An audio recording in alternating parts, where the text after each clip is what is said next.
Hérna, má ég aðeins bara pröfa þetta? Já. Að setja einn og spila aðeins í textan. Já.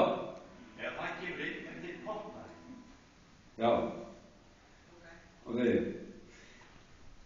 Nei, ég var bara svona til að redda mér. Já, það var nú bara svona til að redda mér því ég gæti ekki verið ég sjálfur og hlutir. Nei, ég ætlaði að vera poppari. Og fyrst og fremst ætlaði ég að vera töffari.